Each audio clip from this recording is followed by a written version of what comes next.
왜요? 우리는 형제자매입니다. 모든 인도네시아 국민 여러분께 사과드립니다. 왜 이렇게 길어졌을까? 시브링 데키네치는 끝이 없다. Diam-diam, Kim Jong-un disebut ikut menyoroti gelombang komentar rasis dari Knets. Bukan lewat pidato panjang, tapi lewat satu pernyataan yang bikin banyak orang terdiam. Apa sebenarnya yang dia lihat dari konflik digital ini? Dan kenapa reaksinya justru bikin publik makin penasaran? Semua orang sebenarnya sudah lama sadar. Hubungan antara Knets dan siblings itu memang unik. Kelihatannya adem, saling follow, saling dukung idol, saling nonton drama. Tapi di bawah permukaan selalu ada bara kecil yang gampang banget kebakar. Sedikit sentilan, sedikit roasting, langsung timeline X, TikTok, dan Instagram berubah jadi arena debat. Awalnya cuma soal bercanda di konser. Ada yang nyenggol outfit, ada yang roasting visual, ada yang sindir soal fanbase. Masih dalam batas wajar. Namanya juga internet. Adu receh itu sudah jadi budaya. Tapi lama-lama arahnya berubah. Candaan mulai bawa-bawa identitas. Dari idol jadi negara. Dari fandom jadi nasionalisme. Situasi makin panas ketika sebagian Knets mulai menyerang kreator Indonesia yang tinggal di Korea Selatan. Padahal mereka biasanya bikin konten santai, bahas budaya, food review, atau daily life. Tapi komentar yang masuk sudah beda level. Bukan lagi kritik, tapi hinaan personal. Dari situ tensinya naik drastis. Film Indonesia mulai diejek. Aktornya dibilang tidak layak. Dramanya disebut murahan. Bahkan ada narasi kalau Indonesia cuma iri dengan dominasi hiburan Korea. Kalimat-kalimat itu menyebar cepat, dipotong, dibagikan ulang, dan makin liar tanpa konteks. Di tengah panasnya situasi, muncul satu pemicu yang bikin semuanya meledak. Sebuah akun mengunggah poster film Indonesia berjudul Loro Ati karya Bayuska. Film ini sebelumnya sempat tayang di Netflix dan punya penonton loyal sendiri di Indonesia. Masalahnya, poster itu bukan diunggah untuk apresiasi. Captionnya bernada ejekan. Visual aktornya dihina, dibilang kampungan, tidak pantas tampil percaya diri. Postingan itu viral di Korea, lalu menyeberang ke Indonesia dalam hitungan jam. Respons kali ini berbeda. Bukan sekadar balas komentar atau perang meme. Satu kata mulai sering muncul di kolom komentar, boykot. Narasinya sederhana tapi tajam. Kalau pasar Asia Tenggara dianggap remeh, kenapa harus terus mendukung produk hiburan mereka? Dampaknya langsung terasa. Salah satu drama yang ikut terseret adalah When the Phone Rings. Rating Google-nya diserbu bintang 1. Kolom ulasannya dipenuhi protes. Walau sebagian cuma simbolik, efek psikologisnya nyata. Sebagian penonton mulai unfollow idol. Ada yang berhenti nonton drama Korea terbaru. Ada yang sengaja pindah ke tontonan Asia lain. Industri yang biasanya terlihat solid tiba-tiba diserang dari sisi reputasi. Padahal kalau melihat data, pasar Asia Tenggara memang bukan pasar kecil. Pertumbuhan premium streaming di kawasan ini naik signifikan. Indonesia menjadi kontributor terbesar dalam jumlah subscriber berbayar di berbagai platform seperti Netflix dan Video. Watch time Indonesia juga termasuk yang paling tinggi di kawasan. Artinya penonton Indonesia bukan cuma numpang lewat. Mereka benar-benar mengonsumsi konten secara serius. Loyalitasnya kuat, engagementnya tinggi. Yang lebih menarik, konten original Indonesia mulai mencuri porsi audience share yang besar. Angkanya sudah sejajar dengan konten Korea di beberapa kuartal terakhir. Ani bukan lagi cerita kedangan. Ini persaingan langsung. Beberapa judul jadi simbol kebangkitan. Losmen Bubroto. The Series berhasil masuk jajaran tontonan global. Produksinya rapi, emosinya kuat, dan dekat dengan realitas keluarga Indonesia. Lalu ada Nightmares and Daydreams garapan Joko Anwar yang berani bermain di ranah skifi thriller.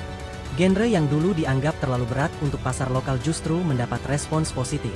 Belum lagi Gadis Kretek yang memperlihatkan kualitas produksi, sinematografi, dan storytelling yang matang. Ini membuktikan industri Indonesia tidak lagi berjalan setengah hati. Di saat sebagian netizen sibuk saling hina, para kreator justru fokus membangun fondasi. Investasi di naskah, akting, hingga tata produksi terlihat makin serius. Momentum ini bukan muncul tiba-tiba, tapi hasil kerja bertahun-tahun. Kejutan berikutnya datang dari dunia animasi. Film berjudul Jumbo resmi tayang di Korea Selatan pada 18 Februari 2026. Di hari pertama, penjualannya cukup mengejutkan untuk pasar yang sangat kompetitif. Data dari Korean Box Office Information System menunjukkan film itu masuk jajaran 10 besar box office harian. Untuk film animasi asal Indonesia, itu bukan pencapaian kecil. Apalagi sebelumnya sempat dicap remeh. Ironinya, film yang dianggap kampungan oleh sebagian komentar justru mampu menembus pasar yang sama. Ini jadi semacam jawaban tanpa perlu banyak debat. Angka bicara lebih keras dari komentar. Isu boykot pun melebar. Tidak hanya drama, tapi juga K-pop, skincare, bahkan produk elektronik seperti Samsung dan lagi ikut disebut-sebut. Walau tidak semuanya berdampak langsung, sentimen negatif tetap jadi alarm. Di sisi lain, konflik digital ini menciptakan citra yang tidak selalu menguntungkan bagi Korea Selatan. Industri hiburan yang selama ini dipoles sempurna mulai terlihat sisi rapuhnya karena ulah sebagian warganet. Menariknya, di semenanjung bagian utara, sosok Kim Jong-un mungkin hanya melihat situasi ini sebagai tontonan. Korea Utara relatif tenang dalam isu ini, setidaknya secara publik. Lewat forum seperti ASEAN Regional Forum, hubungan diplomatik Korea Utara dengan negara-negara Asia Tenggara tetap berjalan. Indonesia sendiri punya hubungan historis dengan Pyongyang sejak era lama. Vietnam dan Laos juga memiliki jejak relasi ideologis yang panjang dengan Korea Utara. Dari sudut pandang geopolitik, ASEAN sering dilihat sebagai mitra netral yang menjaga keseimbangan. Ironisnya, ketika Korea Selatan sibuk meredam dampak perang komentar, Korea Utara justru tampil lebih kalem dalam jalur diplomasi. Kontras ini membuat narasi makin menarik. Naaman kalau dilihat lebih jernih. Internet memang sering membesar-besarkan konflik. Di dunia nyata, industri tetap berjalan. Kontrak tetap ditandatangani. Produksi tetap lanjut. Penonton pada akhirnya memilih berdasarkan kualitas.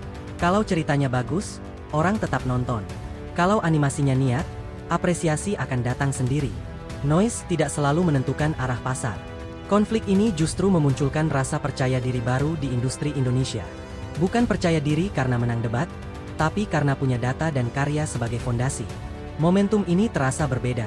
Dulu industri lokal sering merasa jadi penonton di rumah sendiri. Sekarang posisinya mulai sejajar, bahkan berani masuk pasar yang dulu terasa mustahil. Drama digital memang melelahkan. Ngetik panjang, emosi naik turun, debat sampai pagi. Tapi keesokan harinya semua kembali ke rutinitas.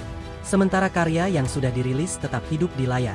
Kalau dipikir-pikir, vibesnya memang mirip sinetron prime time.